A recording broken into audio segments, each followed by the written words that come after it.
जंग यहाँ पूछ दे ओपन बना दो लॉक वाला बोल ले सुना हाइटेड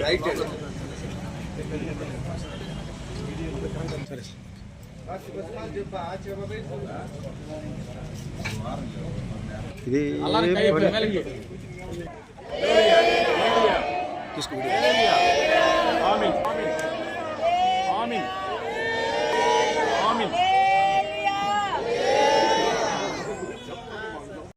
మనసులో పెట్టుకొని వాళ్ళు ఇల్లు కట్టేటప్పుడంతా మా చర్చిలోనే ఉండి ఇల్లు కట్టుకున్నారు. వాళ్ళు లేటెస్ట్ గా మీతోనే ఉన్నారు. ఇప్పుడు మళ్ళీ మీరు డెవలప్ అవుతున్నారు. చర్చి పేరు ఓసన్నా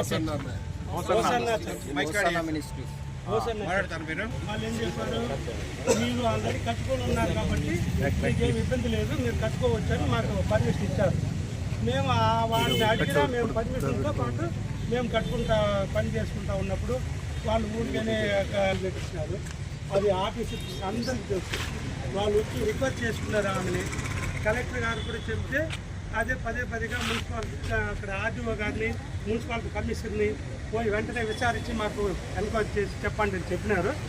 వాళ్ళు వచ్చినా కూడా వాళ్ళు ఏం లెక్క పెట్టడం లేదు.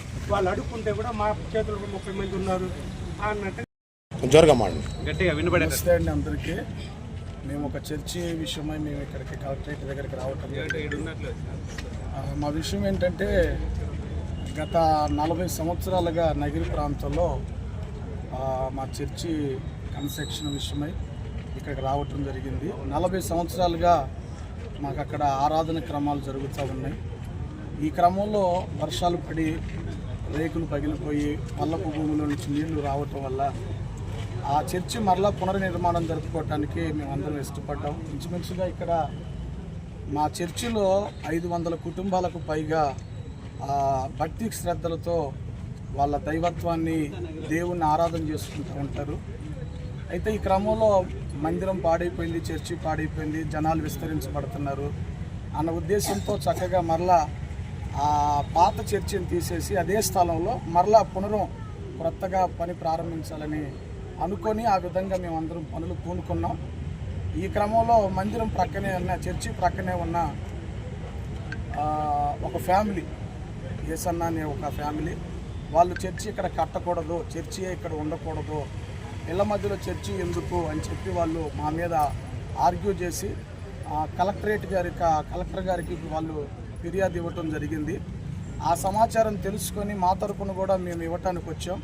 గత 40 ఏళ్ల పాటుగా మేము ఆ స్థలంలో మందిరపు ఆరాధన మేము అక్కడ జరుపుకుంటున్నాము. ఇప్పుడేదో క్రొత్తగా మేము చర్చి కడుతున్నాము, ఇప్పుడేదో మేము క్రొత్తగా వచ్చాము అన్నట్టుగా మా మీద పదే ఇక్కడ చర్చియే కట్టకూడదు, చర్చియే ఉండకూడదని వాళ్ళు పదే మాట్లాడుతూ మా మీద కంప్లైంట్లు చేస్తూ ఉన్నారు. వాస్తవానికైతే వాళ్ళకి ఏ విధమైన అబ్జెక్షన్ ఏమీ లేదు. చర్చి చుట్టుప్రక్కల ఉన్నప్పుడు స్థానికంగా 40 సంవత్సరాల క్రిందట మేమే తొలిసారిగా అక్కడ అడుగుపెట్టాం. మాకు ముందు కానీ మా తర్వాత కానీ వచ్చిన వాళ్ళు ఎవరు లేరు. ఇప్పుడు వచ్చిన వాళ్ళందరూ మా తర్వాత వచ్చిన వాళ్ళే.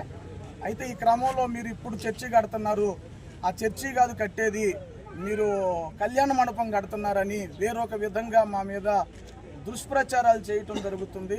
ఈ క్రమంలో మేమందరం మా చర్చి బిలీవర్స్ ఇంచుమించుగా 500 కుటుంబాలకు పైగా అక్కడ దైవ ఆరాధనలు జరుగుతూ ఉన్నాయి.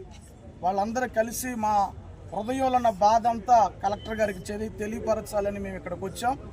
మా మీద అప్రూవల్ లేకుండా అనైథరైజ్డ్గా చర్చి కన్స్ట్రక్షన్ చేస్తున్నారు వీళ్ళు అని మా మీద కేసు పెట్టి మమ్మల్ని రకరకాలుగా హింసలు పెడుతూ ఉన్నారు. మా చర్చి మెంబర్ని రకరకాలుగా బాధ పెడుతూ ఉన్నారు.